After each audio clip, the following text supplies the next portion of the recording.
Bonjour tout le monde et merci de participer à cette présentation de Moovit, donc autour de l'événement Mobility Shaker. L'idée, c'est de vous présenter d'abord Moovit en quelques mots avec quelques chiffres et puis de vous expliquer comment Moovit a, depuis le début de cette année assez compliquée, assez difficile, réussi à relever des challenges autour de l'innovation, autour de la mobilité, en systématiquement créant, en innovant de nouvelles solutions pour être encore plus proche des voyageurs, pour être encore plus proche des utilisateurs. Quelques mots sur Moovit. Donc effectivement, on se positionne depuis 8 ans comme étant la première plateforme de mobilité au monde, sur iOS, sur Android, également sur le web, avec quelques chiffres pour argumenter. Aujourd'hui, 915 millions d'utilisateurs à travers le monde, avec une croissance moyenne de 1,5 million à 1,7 million de nouveaux utilisateurs par jour. Le modèle de Moovit étant basé sur du recrutement et de la croissance organique, il n'y a aucun investissement marketing ni communication qui a été fait depuis le départ. En parallèle de ça, Moovit collecte des points de données GPS qui nous permettent aujourd'hui de comprendre, d'analyser la mobilité, de présenter des sortes de snapshots à nos clients, à nos partenaires, aux collectivités, pour leur expliquer bien finalement quelles sont les priorités des utilisateurs, quels sont les points faibles sur la manière dont le transport a été construit dans leur collectivité, les zones blanches, les temps d'attente, les distances de marche. Et donc, Moovit a cette capacité-là, finalement, donner une visibilité et savoir quels sont les points qui sont à améliorer. L'application est disponible aujourd'hui dans 112 pays à travers le monde. On couvre 90 000 villes. Une application disponible en 45 langues. Où finalement, Moovit va avoir le rôle d'un agrégateur dans lequel on va agréger finalement toute l'information voyageur des différentes sources d'opérateurs, des sources en temps réel ou de sources théoriques, des stops, des lignes, des arrêts, toute la mobilité privée et la mobilité publique. La mobilité privée, ça passe également par tout ce qui va être vélo, trottinette, la micromobilité, le transport à la demande, les VTC, les taxis, les solutions d'autopartage, la couche paiement, la couche billettique, le booking. Tous ces éléments-là, finalement, font que Moovit a pour objectif d'être très, très rapidement un MaaS qui soit un MaaS global.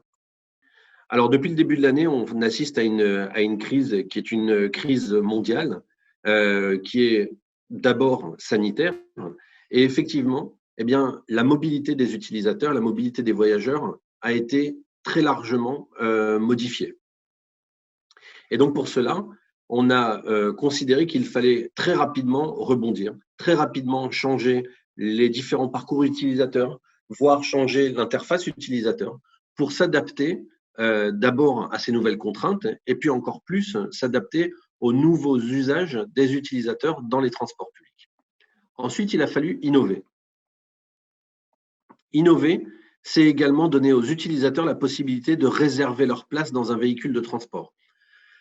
Pour tous les véhicules, pour tous les opérateurs et toutes les zones dans lesquelles il y a la possibilité de réserver une place, dans le but d'abord pour l'opérateur de maîtriser les flux,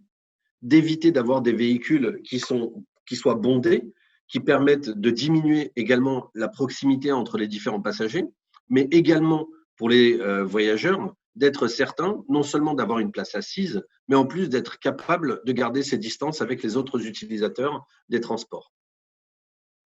Et donc, Moovit a innové avec une plateforme de transport à la demande qui a été mise en disposition de plusieurs autorités depuis le début de cette crise sanitaire et de plusieurs opérateurs pour justement d'abord transformer pendant les confinements les véhicules de transport en véhicules de transport à la demande pour transporter le personnel soignant, par exemple, ou le personnel hospitalier, ou les personnes qui n'ont pas d'autre choix que de travailler finalement physiquement sur leur lieu de travail. Eh bien, d'avoir la possibilité de leur proposer à travers des plateformes dédiées ou des plateformes proposées par Moovit en marque blanche ou directement depuis une application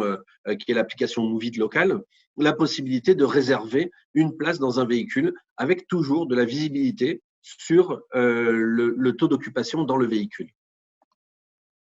Voilà, donc l'année n'est pas encore terminée et on espère vraiment avoir participé au mieux à l'amélioration des modes de transport, à l'amélioration de la mobilité et on continue encore jusqu'à la fin de l'année prochaine à avoir une feuille de route qui prendra en compte tous ces éléments-là et qui va relever les différents challenges, les différents défis, non seulement de la mobilité, mais encore plus d'une mobilité en période de pandémie.